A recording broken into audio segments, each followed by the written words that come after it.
ఈరోజు ఒరిస్సా స్టైల్ పొట్టల కోసం ఎలా చేయాలో చేసి చూపిస్తాను నేను మీకు. చూడండి, ఫస్ట్ అయితే బాండీలోని ఒక 1 టేబుల్ స్పూన్ ధనియాలు వేసేసుకోండి. అలాగే 1 టేబుల్ స్పూన్ జీలకర్ర వేసేసుకోండి. నూనె అక్కర్లేదు, నూనె లేకుండానే వేయించుకోవాలి చక్కగాను. ధనియాలు జీలకర్ర చక్కగా వేయిపోయండి. ఇప్పుడు మనం పక్కకు చూడండి, దీనికి సొరిసో తెల్ల కూడా అని అంటారు. మీకు ఇష్టమైతే కనుక మామూలు నూనెతో కూడా చేసుకోవచ్చు. సొరిసో తెల్ల అయితే ఇంకా టేస్ట్ వస్తుంది. ఆవ నూనె అంటారు దీన్ని. 4-5 చెంచాలు వేస్తున్నాను నేను ఇక్కడ ఒక 1/2 కేజీ పొటన్స్ తరుక్కున్నాను. పొటన్స్ అంటే ఇవేను, కొంచెం ఇంకా పొడుగ్గా ఉంటాయి. నేను ముక్కలు చేసుకున్నాను. ఇది వరకు కూడా నేను వీడియోలో చూపించాను. ఇలా పెద్ద ముక్కలు అని అనుకోగలరు. పెద్ద ముక్కలు ఇవి వేగితే చిన్నగా అయిపోతాయి, అంతలాగా ఉండవు, ఏమీను బాగుంటాయి. నెక్స్ట్ 2 బంగాళదుంపలు తరుక్కున్నాను ఇలాగా. ఇప్పుడు మనం పొటన్స్ బంగాళదుంపలు చక్కగా వేయించుకుందాం. నేను ఇక్కడ ఒక పెద్ద సైజు ఉల్లిపాయలు 2 తరుక్కున్నాను అనమాట. ఇది మనం గ్రైండ్ చేసుకోవాలి, ఇలా తరుక్కుంటే సరిపోతుంది. అలాగే ఒక 5-6 వెల్లుల్లి రబ్బలు తీసుకున్నాను. అలాగే చిన్న అల్లం ముక్క ఇలాగ పీల్ తీసి పెట్టుకున్నాను.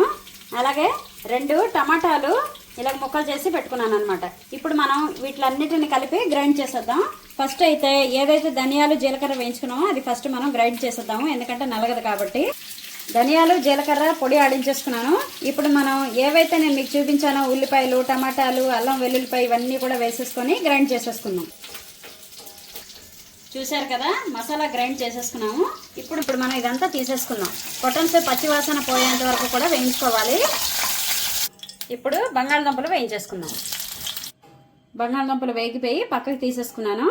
ఇప్పుడు మనం బాండీలోని కొంచెం నూనె వేసుకోండి, ఒక 2-3 చెంచాలు. ఆల్రెడీ కొంచెం ఆయిల్ ఉంది కాబట్టి.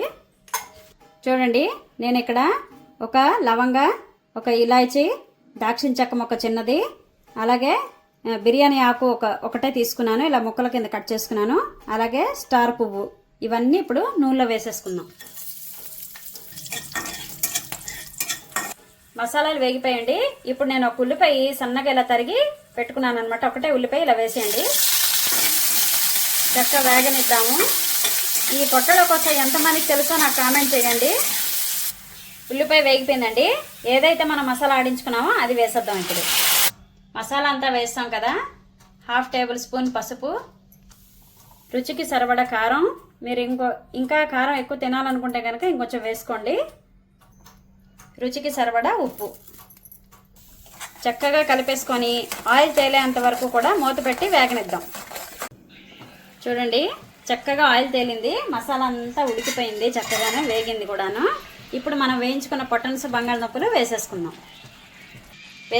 కదా. చూసారు కదా ఎలా గట్టిగా అయిపోయిందని. ఇప్పుడు పొటన్స్ బంగాళదుంపలు ఉడకడానికి ఒక గ్లాసు నీళ్లు పోసుకోండి. ఇప్పుడు పైన కొత్తిమీర కూడా వేసేసుకొని 10 నిమిషాలు, 1/2 గంట సేపు మూత పెట్టేద్దాం. గుమగుమలాడే పొటన్స్ కోసం రెడీ అయిపోయింది. మరి చూసారు కదా ఎలా చేశానని. వీడియో కనుక నచ్చినట్లయితే నా ఛానల్కి సబ్స్క్రైబ్ చేసుకోండి.